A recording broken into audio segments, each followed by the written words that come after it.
الانتصاب مش ثابت، أسباب خطيرة ومهملة محدش بيكلمك عنها، ومش نفسية بس. من الآخر، عمرك سألت نفسك ليه الانتصاب ساعات بيكون ممتاز وساعات تانية يختفي فجأة؟ ليه يوم تبقى واثق من نفسك 100% ويوم تاني تحس ان جسمك ده خانك تماما؟ هل المشكلة فيك ولا في هرموناتك ولا في حاجة أعمق بكتير محدش قالك عليها؟ طب خليني أسألك سؤال أخطر، هل عدم ثبات الانتصاب علامة مبكرة لمرض خطير؟ وهل ممكن يكون إنذار من القلب أو السكر أو ضعف هرمون الذكورة؟ وليه في رجالة صغيرة في السن ما عندهمش ولا ضغط ولا سكر وبرضه بيعانوا من نفس المشكلة؟ والحبوب الزرقاء ليه ساعات تنجح وساعات لا؟ هي بتشتغل على مين بالظبط؟ وليه الدكتور يقول لك دي نفسية ودكتور تاني يقول لك تحاليلك كويسة وانت لسه المشكلة موجودة؟ النهاردة بقى مش هنتكلم الكلام السطحي ولا هنعيد في نصايح مكررة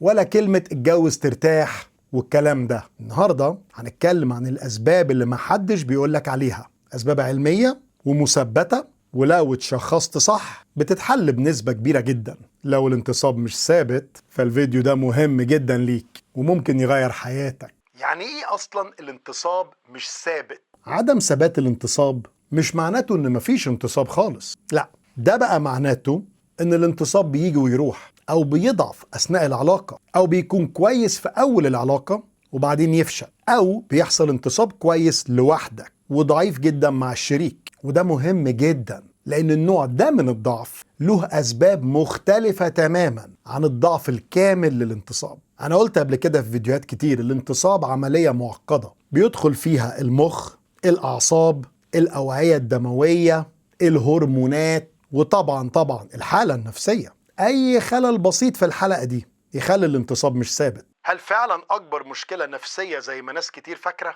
الحقيقة طبعا إن في جزء نفسي بس دي مش القصة كاملة. القلق والتوتر والخوف، بالذات الخوف من الفشل، بيعملوا حاجة اسمها performance anxiety أو توتر نشاطي، وده يزود هرمون الكورتيزول ويقلل الإشارات العصبية اللي رايحة للقضيب. لكن لو المشكلة مستمرة أو بتسوء أو موجودة حتى بدون توتر يبقى لازم ندور على سبب عضوي. المشكلة بقى إن ناس كتير بتستخبى ورا كلمة نفسية وتسيب السبب الحقيقي يكبر. طب هل الدورة الدموية سبب مهم؟ ده من أهم وأخطر الأسباب. القضيب محتاج تدفق دم وتدفق قوي جدا، على فكرة أقوى من أي عضو تاني تقريبا. فأي مشكلة في الأوعية الدموية حتى لو مشكلة بسيطة تظهر الأول في القضيب قبل القلب وقبل المخ. يعني إيه بقى الكلام ده؟ يعني ضعف الانتصاب ممكن يكون إنذار مبكر لمرض قلب وقبل ما يظهر أي حاجة زي جلطة ولا حاجة بسنين. أسباب بقى ضعف الدم: التدخين، الكوليسترول العالي، طبعا قلة الحركة، وبداية أمراض مزمنة زي مرض السكر. وده على فكرة مثبت في دراسات كتير جدا إن ضعف الانتصاب أحيانا بيسبق أمراض القلب ب3 سنين أو حتى 5 سنين. طب هل ممكن هرمون الذكورة يكون طبيعي وبرضه فيه مشكلة؟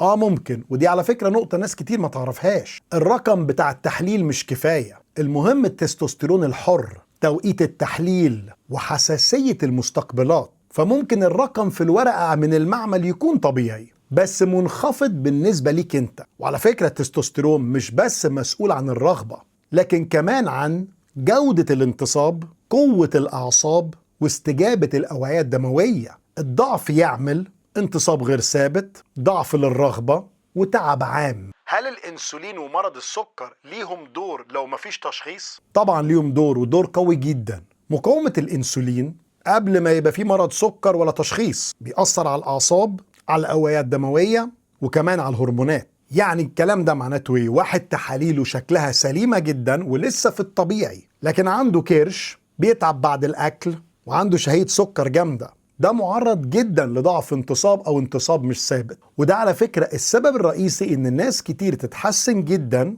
بمجرد تعديل الأكل والوزن. هل التوتر وقلة النوم ليهم دور في ضعف الانتصاب؟ دور كبير جدا. قلة النوم بتقلل التستوستيرون، هرمون النمو، حساسية الأعصاب. والتوتر المزمن يفضل الجسم في حالة الخطر، والجسم في الوضع ده مش مهتم بعلاقة جنسية ولا بمتعة، مهتم بالنجاة وبيقول لك الحقني. عشان كده الرجالة اللي بتشتغل أشغال مرهقة أو تحت ضغط عصبي مستمر بتعاني من المشكلة دي كتير حتى لو كانوا شباب في السن. طب السؤال محرج شوية يا دوك، هل ممارسة العادة السرية بتضر ولا بتفيد؟ في بعض الحالات بتضر. الإفراط فيها يغير استجابة المخ ويخلي المخ يحتاج محفظات أقوى وأقوى، وده ممكن يعمل انتصاب كويس لوحدك وانتصاب ضعيف مع الشريك، أو فقدان للإثارة الطبيعية. موضوع عصبي مش أخلاقي، وده على فكرة مثبت علميا. هل في أدوية ممكن تكون السبب في ضعف الانتصاب؟ أكيد طبعا في أدوية الضغط، بعض مضادات الاكتئاب، أدوية البروستاتا. ناس كتير بتعالج مرض وتدخل في مشكلة تانية من غير ما تعرف السبب، ومجرد بتتابع تعليمات الدكتور. هل الحل لضعف الانتصاب بس حبوب المنشطة؟ الحبوب بتعالج الأعراض مش السبب. لو السبب هرموني أو عصبي أو أوعية دموية وما تعالجتش، فاستخدام الحبوب هيضعف مفعوله مع الوقت، أو حتى ممكن تفشل. الحل الحقيقي تشخيص صح، مش مسكن مؤقت. طب أعمل إيه لو الانتصاب عندي مش ثابت؟ أهم حاجة ما تتجاهلش المشكلة، ما تسمعش كلام التجارب، اعمل تقييم شامل. علاج السبب مش العرض، وفي أغلب الحالات التحسن ممكن وربما يكون كامل كمان لو خدت الموضوع بجدية وبدون إحراج. الخلاصة يا جماعة، ضعف الانتصاب أو الانتصاب اللي مش ثابت مش ضعف ومش قلة رجولة ومش عيب، دي رسالة من جسمك. لو فهمتها صح هتحمي صحتك مش بس حياتك الجنسية. ولو استفدت من الفيديو ما تنساش تعمل له لايك شير وسبسكرايب عشان غيرك يستفاد. وهو ده الانتصاب اللي مش ثابت، أسباب خطيرة ومهملة محدش بيكلمك عنها، ومش نفسية وبس. من الآخر